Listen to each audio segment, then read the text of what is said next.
நண்பர்கள் அனைவரையும் discover your self சேனலுக்கு வரவேற்கின்றேன். இன்றைக்கி நம்மளுடைய டிஸ்கவர் யுவர் செல்ஃப் சேனலில் ஒரு பிஜி டிஆர்பியில் ஜெயிக்கணும் அப்படின்னு சொன்னால் உங்களுக்கு தேவையான ஒரு 5 குவாலிட்டிஸ் இருக்குது. ஸோ அந்த 5 குவாலிட்டிஸை பற்றி தான் நம்ம பார்க்க போகிறோம். ஸோ அதில் என்ன அப்படின்னா, ஃபஸ்ட்டு உங்களுடைய எலிஜிபிலிட்டியை நீங்கள் செக் பண்ணணும். சமயங்களில் பார்த்திங்கன்னா சில பேர் டிகிரி பண்ணியிருப்பீங்க, அது ஈக்குவலன் அந்த மாதிரி உள்ள சர்டிஃபிகேட்ஸ் இருக்கும். ஸோ அதை நீங்கள் ஃபஸ்ட்டு வாங்கி வச்சுக்கணும். அதான் உங்களுடைய எஜுகேஷ்னல் குவாலிஃபிகேஷன். ஸோ இது ஒரு புறம் இருந்தாலும் இன்னும் ஒரு 4 முக்கியமான குவாலிஃபிகேஷன்ஸ் உங்களுக்கு கண்டிப்பாக வேணும். அந்த 4 முக்கியமான குவாலிஃபிகேஷன்ஸில் ஒன்று என்ன அப்படின்னா, உங்களுடைய subject, 2 education psychology, 3 GK and current affairs. இந்த 3 முதல்ல எஜுகேஷன் குவாலிஃபிகேஷன்ஸ் எந்தவித டவுட்ஸும் இல்லாமல் இருக்கீங்களா அப்படின்றது ஒன்று. நம்பர் 2, இந்த 3 சப்ஜெக்டையும் பற்றிக்கிட்டு உங்களுக்கு ஒரு ஐடியா இருக்கணும். எந்த மாதிரியான கொஸ்டின்ஸ்லாம் இதிலேருந்து கேட்கப்பட வாய்ப்புகள் உள்ளது என்பதை நீங்கள் கண்டிப்பாக தெரிஞ்சு வச்சுருக்கணும். அதை விட முக்கியம், நீங்கள் அந்த சப்ஜெக்டில் வெல்வர்ஸ்டாக தரோவாக இருக்கணும். எஜுகேஷன் சைக்காலஜியாக இருந்தாலும் சரி, அல்லது உங்களுடைய சப்ஜெக்டாக இருந்தாலும் சரி, அல்லது ஜிகேயாக இருந்தாலும் சரி, நீங்கள் இந்த 3+1 அந்த 4 விஷயங்களில் அதிகப்படியான ஒரு கேர் எடுத்து நீங்கள் ஒரு வெல்வர்ஸ்டாக இருக்கணும்.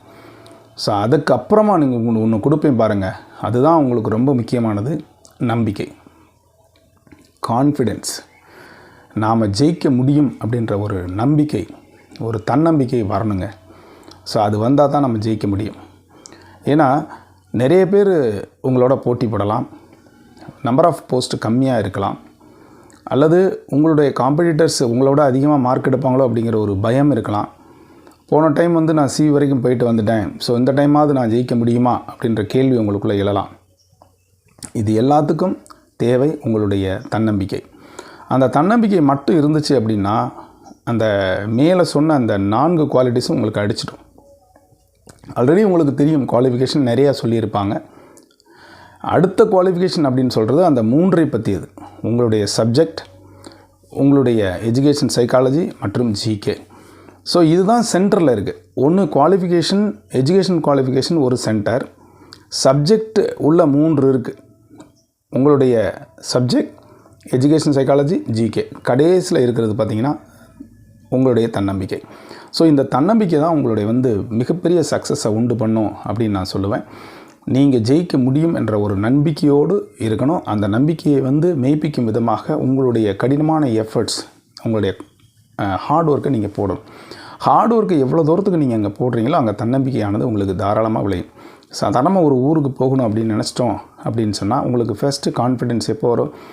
பஸ்ஸில் போகிறோமா, அல்லது வெஹிக்கிளில் போகிறோமா, இல்லை நடந்து போகிறோமா, ஸோ அதுக்கு தேவையான பணம் எல்லாம் இருக்கா இல்லையா, இல்லை வெஹிக்கிள் இருக்கா அப்படின்றபோது உங்களுக்கு ஆட்டோமேட்டிக்காக கான்ஃபிடென்ட் வந்துடும். அதுபோல் தான் எங்கே சுற்றி வளைச்சாலும் நம்ம அந்த நடுவில் இருக்கிற 3 கோர் பற்றி தான் இருக்குது. சப்ஜெக்ட், சைக்காலஜி மற்றும் ஜிகே. இந்த 3லும் நீங்கள் அதிகப்படியான என்னைக்கு நீங்கள் கான்சன்ட்ரேஷன் வச்சு படிக்கிறீங்களோ அப்போ தான் உங்களுக்கு ஒரு தன்னம்பிக்கை அப்படின்றது வரும். ஸோ அப்போ தன்னம்பிக்கை அப்படின்றது வரணும் அப்படின்னு சொன்னால் நீங்கள் எந்த அளவுக்கு கான்ஃபிடெண்ட்டாக படிக்கிங்க அப்படின்றதான். ஸோ நான் ஏற்கனவே சொல்லியிருப்பேன், நிறைய டைம் சொல்லியிருக்கேன், நான் 10 மணிக்கு கொஸ்டின்ஸ் வாங்கும்போது 10:20க்கு என்னுடைய சக்ஸஸ் டிட்டர்மைண்ட் ஆயிடுச்சு. 20 நிமிஷத்தில் 70 கொஸ்டின்ஸுக்கு மேலே நான் ஆன்சர்ஸ் பண்ணிட்டேன். அந்த 70 கொஸ்டின்ஸில் 76 கொஸ்டின்ஸ் ஆன்சர் பண்ணிவிட்டு பார்த்தா 10:20 டைம். ஸோ அதில் கிட்டத்தட்ட ஒரு 72 கொஸ்டின்ஸ் சரியான கொஸ்டின்ஸ், திடமாக ஒரு கான்ஃபிடென்ட்டோட அப்பியர் ஆன கொஸ்டின்ஸ்.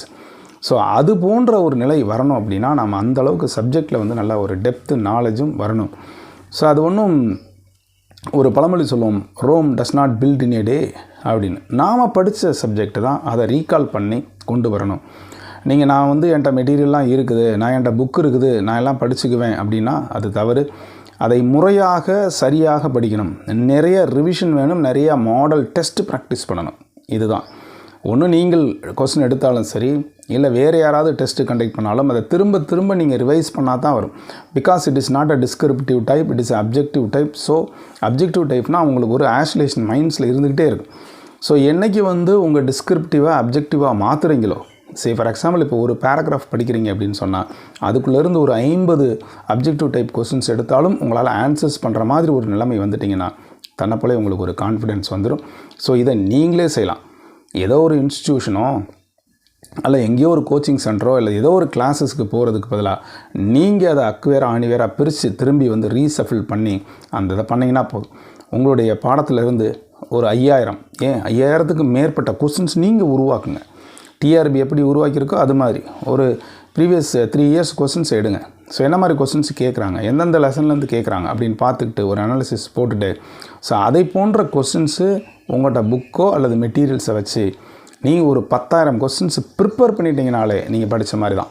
ஸோ அதுக்கு ரெலவெண்ட்டான 4 ஆப்ஷனையும் நீங்கள் பண்ணிட்டீங்கன்னா ஈஸியாக வந்து உங்களுக்கு ஒரு தன்னம்பிக்கை வந்துடும். அது இல்லாமல் நீங்கள் ஒரு கடைசி நிமிஷத்தில் எங்கிட்ட மெட்டீரியல் இருக்குது, இது ஏன் சப்ஜெக்ட் தான், நான் படிச்சிருவேன், ஜிகே ஒன்றும் கிடையாது, சைக்காலஜி ஒன்றும் கிடையாது அப்படின்னு நினச்சிங்கன்னா நிச்சயமாக வந்து ஜெயிக்க முடியாது. ஸோ அந்த தன்னம்பிக்கை உங்களுக்கு வந்து ஒரு வெற்றியை தரக்கூடியதாக இருக்கும் அப்படின்னா நிச்சயமாக வந்து நீங்கள் அந்த நான் சொன்ன 3லையும் கான்சன்ட்ரேட் பண்ணோம். ஸோ முதல்ல இருக்கிறது டோர் குவாலிஃபிகேஷன்ஸ், நோ ப்ராப்ளம். நம்பிக்கை, நோ ப்ராப்ளம். அந்த உள்ளே இருக்கிற 3ஐயும் பற்றிய முழு விவரங்களையும் நன்றாக அலசி ஆராய்ந்து அதுக்கு ஒரு எஃபர்ட் போடணும். அது நீங்கள் கிளாஸ் போகிறீங்களா, இல்லை வந்து வேறு ஏதாவது டெஸ்ட் மேட்ச் அட்டன் பண்ணுறீங்களா, இல்லை நீங்களே ப்ரிப்பேர் பண்ணுறீங்களா. என்னை பொறுத்த மட்டும் நான் வந்து கோச்சிங் கிளாஸ்லாம் போகலை. ஸோ அதே போன்று தான் நீங்களும் வந்து அந்த மாதிரி ஒரு ப்ரிப்பரேஷன் நான் சொன்னேன் இல்லைங்களா, அந்த நீங்களே கொஸ்டின்ஸை உருவாக்குங்க, நீங்களே கொஸ்டின் எடுங்க, நீங்கள் ஒரு டீச்சராக மாறுங்க. ஸோ உங்கள் பாடத்தில் இருந்து அத்தனை விதமான கேள்விகளும் கேளுங்க, அதை எழுதுங்க, அதுக்கு ஒரு 3 மாதம் உழைப்பை போடுங்க. அவ்வளோதான், நீங்கள் வந்து உங்களுடைய சக்ஸஸ் ஆகிடலாம். ஸோ இந்த மாதிரி நீங்கள் ப்ரிப்பேர் பண்ணிங்கன்னா கண்டிப்பாக வந்து உங்கள் சக்ஸஸ் ஆக முடியும், எந்த சப்ஜெக்டாக இருந்தாலும். ஸோ இதை உங்களுடைய நண்பருக்கும் ஷேர் பண்ணுங்கள், லைக் பண்ணுங்கள், கமெண்ட் பண்ணுங்கள். எஜுகேஷன் சைக்காலஜி மற்றும் ஜிகேக்கான டெஸ்ட் பேட்ச் நம்மகிட்ட போய்கிட்டு இருக்குது. ஸோ அது சேரணும்னாலோ அல்லது அடுத்த பேட்சில் கிளாஸஸ் வேணும்னாலும் இந்த கீழே தெரிய நம்பருக்கு தொடர்பு கொள்ளுங்கள். உங்களுடைய நண்பர்களுக்கும் ஷேர் பண்ணுங்கள், லைக் பண்ணுங்கள், கமெண்ட் பண்ணுங்கள். இது வரைக்கும் டிஸ்கவரி யூடியூப் சேனலை சப்ஸ்கிரைப் பண்ணிட்டு கூட தெரிய பெல் ஐக்கானை கிளிக் பண்ணிட்டு ஆளுங்கிற ஆப்ஷனை மறக்காமல் செலக்ட் பண்ணுங்கள். மீண்டும் அடுத்த ஒரு அப்டேஷன் சந்திக்கிறேன். நன்றி, வணக்கம்.